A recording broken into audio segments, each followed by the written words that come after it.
Hello guys, welcome to my YouTube channel BR की classes. और हम कर रहे हैं class 10th math NCERT math book है और चैप्टर है 5th अर्थमेटिक प्रोग्रेशन और एक्सरसाइज है आज 5.1 और इसका हम करेंगे आज क्वेश्चन नंबर फर्स्ट। तो क्वेश्चन नंबर जो फर्स्ट है उसकी लैंग्वेज है statement in which of the following situation does the list of the numbers involve make an arithmetic progression and why. It means आपको जो सिचुएशन दी गई हैं इनके अनुसार आपको बताना क्या ये जो नंबर्स हैं इन्वॉल्व शामिल होते हैं AP की सीरीज में। यदि होते हैं तो वो कौन कौन से पार्ट्स हैं उनको सोल्व करके दिखाना है कि किस प्रकार होते हैं। तो देखिए फर्स्ट जो क्वेश्चन है और उसका फर्स्ट पार्ट है the taxi fare after each kilometre when the fair is ₹15 for the first kilometre and ₹8 for each additional kilometre. अब आप इसकी लैंग्वेज की स्टेटमेंट समझिए क्या है। The taxi fare after each kilometre when the fair is 15 for first kilometre. It means पहले first जो kilometre है उसके लिए उसने फेयर जो अपना रेंट लगाया हुआ है किराया लेता है वो कितना है ₹15 है, वो फिक्स है। After it ₹8 for each kilometre additional. यह इट मीन्स उसमें यदि कोई किलोमीटर बढ़ता है तो उस पर वो अलग से कितना रुपये लेता है ₹8 अलग से लेता है। तो हमें इसकी एक स्टेटमेंट बनानी, इसका क्वेश्चन बनाना और उसको देखना है क्या जो नंबर बनेंगे वो अर्थमेटिक प्रोग्रेशन में होंगे या नहीं। तो आइए गाइस करते हैं क्वेश्चन नंबर फर्स्ट। तो देखिए हमें जो दिया हुआ है जो गिवन है अकॉर्डिंग टू दी क्वेश्चन, तो ये क्वेश्चन है फर्स्ट और उसका फर्स्ट पार्ट। तो यहाँ पर देखिए हमें दिया हुआ है फेयर टैक्सी फेयर, तो लिखेंगे the taxi fare is equal to ₹15 per kilometre, ये हमें दिया हुआ है। फिर अकॉर्डिंग टू दी क्वेश्चन है कि ₹8 फॉर ईच एडिशनल किलोमीटर। अब उसके अनुसार जो ₹8 प्रति किलोमीटर के हिसाब से वो इसमें ऐड करता है। जब इसमें ऐड करेगा तो फर्स्ट किलोमीटर के लिए तो ये हो जाएगा ₹15। तो यहाँ पर हम उसकी नंबरिंग बनाएंगे, टर्म्स बनाएंगे कि वो टर्म्स किस प्रकार बनेंगे। तो फर्स्ट किलोमीटर के लिए फर्स्ट किलोमीटर या KM किलोमीटर के लिए वो फेयर जो करेगा वो कितना करेगा ₹15।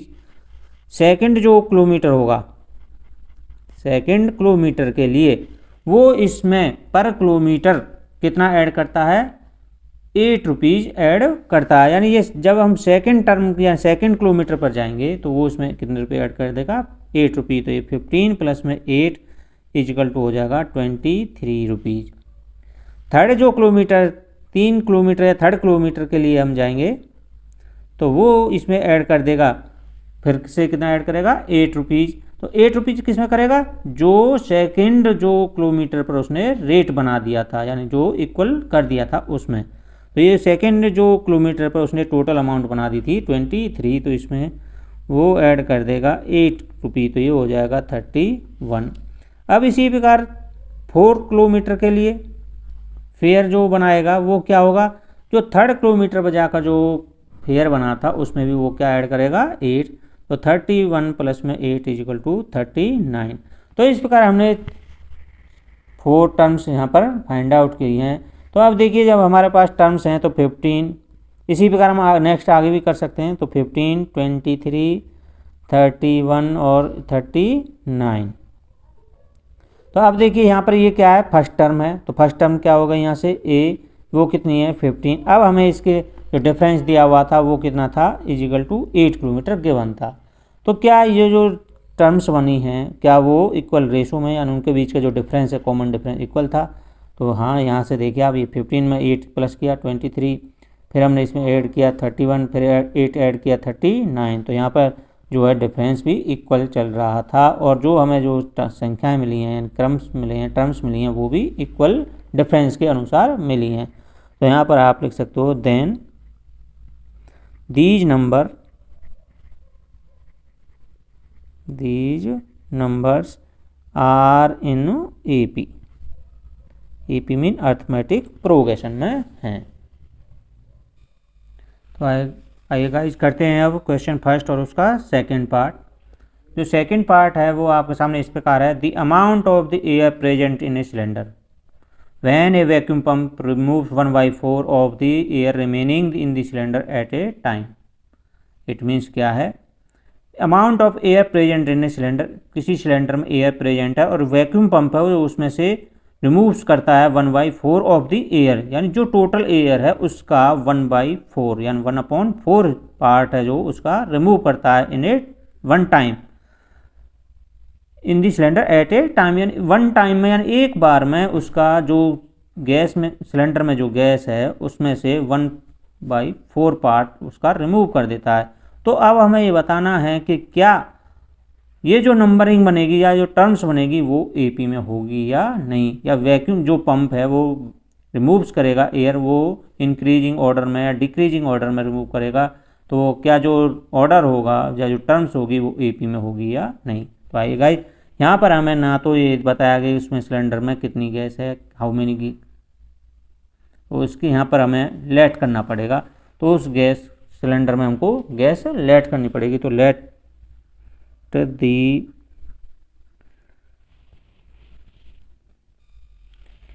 the amount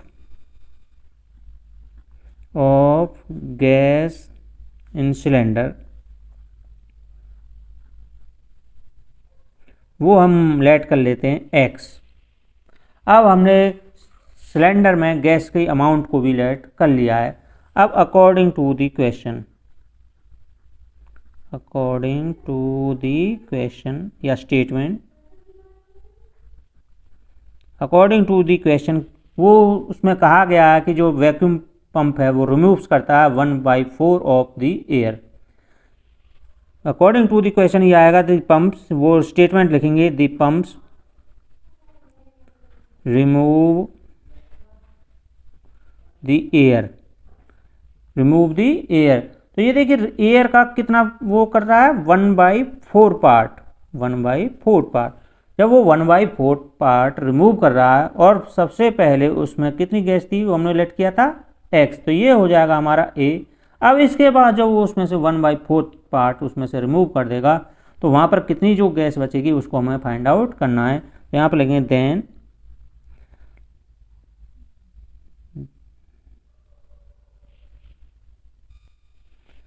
then first time gas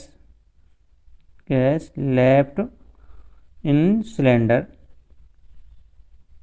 first time में जो गैस है वहाँ पर सिलेंडर, तो सबसे पहले तो हमें ये पता होना चाहिए कि वो फर्स्ट टाइम में कितनी गैस वहाँ से आउट करेगा, यानी उसमें से कम करेगा, रिमूव्स करेगा। तो वो जो पंप है वन टाइम में टोटल गैस का 1/4 पार्ट उसमें से रिमूव करता है। तो वो हो जाएगा यहाँ पर x मल्टीप्लाई में 1/4, यानी इट मीन्स x/4 इतना पार्ट वो वन टाइम में वहाँ से रिमूव करेगा। जब इतना पार्ट वो रिमूव कर देगा तो सिलेंडर में कितनी गैस बचेगी वो हमें फाइंड आउट करना है। वही तो हमने लिखा है first time gas left in the cylinder. अब वो हमें फाइंड आउट करना है कि टोटल गैस उस सिलेंडर में कितनी थी x, वो तो उसमें से इतना पार्ट वो निकाल देगा। तो उसके बाद हमने यहाँ पर कितना मिला, इसका एलसीएम लिया 4, इससे इसको डिवाइड किया, 4 टाइम्स गया, 4 की मल्टीप्लाई x से तो 4x, माइनस में 4 से 4 1 डिवाइड हो जाएगा, 1 की x से की तो x आ जाएगा, ये हो गया 3x/4। यानी इट मीन्स ये हमें क्या मिल गई, दूसरी टर्म्स मिल गई है, सेकंड टर्म्स मिल गई है। तो इसको हमने a2 दिया था, तो फर्स्ट टर्म क्या थी x थी, जो फर्स्ट टर्म जो हमें फर्स्ट टाइम में हमने लेट किया था तो वो थी फर्स्ट टर्म a1, और इसको हमने कहा है a2। आफ्टर इट अब ये फाइंड आउट करना कि जो थर्ड टर्म सेकंड जो टर्म आएगी उसमें सिलेंडर में कितनी गैस लेफ्ट बचेगी। तो अब सेकंड टर्म के लिए तो then second term second time the gas left in cylinder. हमें यही तो बताना है कि जब वो पंप रिमूव करेगा उसके वन टाइम में 1/4 part of the total gas, उसके आफ्टर में वहाँ पर कितनी गैस बचेगी, और जो गैस बचेगी वो क्या वो जो टर्म्स बनेगी उसके अनुसार वो एपी में होगी या नहीं। तो देखिए गाइस, अब जब हमने फर्स्ट टाइम में जब वहाँ पर देखा था तो कितनी गैस बची थी एंड कितना लेफ्ट बचा था सिलेंडर में गैस 3x/4। तो अब की बार जो सेकंड टाइम में वो इस गैस का या इस टोटल गैस का 1/4 पार्ट है वो रिमूव कर देगा। तो वो 1/4 पार्ट क्या होगा, तो टोटल गैस तो है हमारे पास 3x/4, इसमें से वो क्या रिलीज, तो इसमें से वो रिलीज करेगा जो टोटल गैस फर्स्ट टाइम में बची थी। तो फर्स्ट टाइम में बची थी 3x/4, तो 3x/4 इसका मल्टीप्लाई कर देंगे 1/4 से, इस गैस को वो रिलीज करेगा। इस गैस को रिलीज करने के बाद उसमें जो गैस सिलेंडर में गैस बचेगी, यानी फर्स्ट टाइम में ये गैस बची थी उसमें से इसको सब्ट्रैक्ट कर देंगे। तो ये सेकंड टर्म में जो सेकंड टाइम में सिलेंडर में गैस जो बचेगी लेफ्ट होगी वो हमारे पास आ जाएगी। तो देखिएगा किस पर करेंगे, 3x/4 माइनस में इसकी इससे मल्टीप्लाई करेंगे तो 3x/ में कितना हो जाएगा, 4 4 जा 16। जब हम इसका एलसीएम लेंगे तो इसका एलसीएम आएगा 16। 4 से कितनी बार डिवाइड होगा, 4 4 की 3 से करेंगे तो 12x हो जाएगा, माइनस में 16 से 16 वन टाइम, 1 की 3 से करेंगे तो 3x, तो ये कितना हो जाएगा 9x/16। इसको कहेंगे थर्ड टर्म या A3 कह सकते हैं इसको। तो देखिएगा हमने A3 भी इसका फाइंड आउट कर लिया है। इसी प्रकार अब की बार हम थर्ड टाइम में इसकी जो गैस जो सिलेंडर में लेफ्ट होगी उसको भी फाइंड आउट करेंगे। तो यहाँ पर लिखेंगे third time gas left in cylinder. Third time में अब देखिए कितनी गैस वहाँ पर सिलेंडर में बचेगी।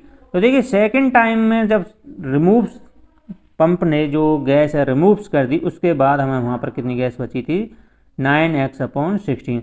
जो थर्ड टाइम में अब रिमूव करेगा वो इसका 1/4 पार्ट रिलीज कर देगा। उसके बाद उसमें जो सिलेंडर में गैस बचेगी, यानी टोटल गैस तो थी ये, इसमें से जो रिलीज की गई गैस है वो सब्ट्रैक्ट हो जाएगी। तो टोटल गैस थी 9x/16, इसमें से रिलीज क्या होगी वो देखिए, तो वो रिमूव करेगा 9x/16, यानी जो सेकंड टर्म में जो गैस लेफ्ट हुई थी सिलेंडर में बची थी इसका 1/4 पार्ट वो रिमूव करेगा। तो देखिए क्या होगा, 9x/16 इज माइनस में ये हम सीधी मल्टीप्लाई करेंगे तो 9x में ये 64 हो जाएगा। इसका जब हम एलसीएम लेंगे तो ये होगा 64, इससे डिवाइड करेंगे तो ये जाएगा 4 की मल्टीप्लाई 9x से करेंगे तो 36x, इसे 1 की 9x से करेंगे तो 9x, तो यहाँ पर बचेगा 27x/64 और इसको कह देंगे A4। अब देखिए हमने यहाँ पर ये टर्म्स भी फाइंड आउट कर ली हैं। आप इसको यहाँ पर काट भी सकते हैं, इसको किसी न किसी जो आपका टेबल है उससे इसको डिवाइड कर सकते हैं। तो इस प्रकार हमने यहाँ पर देखिए A1, A2, A3 और A4 भी फाइंड आउट कर लिया है। अब हमारे पास ये टर्म्स आ गई हैं A1, A2, A3 और A4। अब हमें यहाँ से डिफरेंस फाइंड आउट करना है। क्या इनके बीच का जो डिफरेंस था वो इक्वल चल रहा था, सीरीज में चल रहा था, इंक्रीज बाय ऑर्डर था। तो उसको फाइंड आउट करने के लिए वो फॉर्मूलाज लगाएंगे, वो फार्मूला डिफरेंस का कि हम किस प्रकार फाइंड आउट करते हैं। तो यहाँ से लिखेंगे टर्म्स में पहले आपके सामने लिख देता हूँ। तो A1 यहाँ से हमने फाइंड किया, लेट किया था x। A2 हमें जो फाइंड आउट मिला था सब्ट्रैक्ट करने के बाद 1/4 पार्ट रिलीज करने के बाद वो मिला था हमें 3x/4 और A3 मिला था हमें 9x/16। A4 मिला था हमें 27/64x, ये हमें मिला था। अब हमें यहाँ पर A1, A2 यानी टर्म्स हमें मिल गई हैं। तो हमें क्या फाइंड आउट करना है, कॉमन डिफरेंस यानी D, वो होता है A2 माइनस में A1। A2 कितना मिला हमें, 3x/4 माइनस में x हो जाएगा, x का अपॉन 1 कर लेंगे तो इनका एलसीएम कितना आएगा 4 से 1 बार जाएगा, 1 की 3 से करेंगे तो 3x माइनस में 1 की 4 से डिवाइड करेंगे 4 की x करेंगे 4x, तो ये हो जाएगा, सब्ट्रैक्ट करेंगे तो माइनस का x/4, यानी फर्स्ट टाइम में हमें डिफरेंस मिला ये। अब इसी प्रकार A3 माइनस में A2 नेक्स्ट टर्म में से पिछली वाली जो टर्म वो सब्ट्रैक्ट की जाती है। तो देखिए वो क्या होगा, कि A3 कितना है 9x/16 माइनस में A2 कितना है 3x/4। तो देखिए इसका जो एलसीएम आएगा वो कितना आएगा 16 आएगा। 16 से 1 जाएगा, 1 की 9x से करेंगे तो ये हो जाएगा 9x, माइनस में 4 से ये 4 टाइम जाएगा, 4 की 3 से करेंगे तो ये हो जाएगा 12x। तो यहाँ से जब इसको सब्ट्रैक्ट करेंगे तो ये हो जाएगा माइनस का 3x/16। इसी प्रकार अब इसी के लिए अब हम करेंगे A4 माइनस में A3। A4 यहाँ पर देखिए कितना है 27/64x माइनस में A3 है 9x/16। इसका जब हम एलसीएम लेंगे तो इसका एलसीएम आएगा 64, ये 1 जाएगा, 1 की 27x से करेंगे तो 27x माइनस, तो देखिए यहाँ पर हमें सब्ट्रैक्ट करने के बाद ये मिला माइनस 9x/64। तो आप देख सकते हैं कि जो इनका कॉमन डिफरेंस था वो इक्वल नहीं है। जब ये इक्वल नहीं है तो जो हमें टर्म्स थी A1, A2, A3, A4 ये भी अर्थमेटिक प्रोग्रेशन की सीरीज में नहीं है, यानी इनका जो डिफरेंस है वो इंक्रीजिंग ऑर्डर में या डिक्रीजिंग ऑर्डर में नहीं है, इक्वल नहीं है। तो यहाँ पे लिखेंगे then these terms are not in AP, arithmetic progression में नहीं है। और इस प्रकार ये गाइस हमने क्वेश्चन फर्स्ट का ये सेकंड पार्ट किया है। और यदि आपने अभी तक मेरा चैनल सब्सक्राइब नहीं किया है तो सब्सक्राइब कीजिए, बेल आइकन पर ऑल को क्लिक कीजिए, लाइक कीजिए और शेयर कीजिए।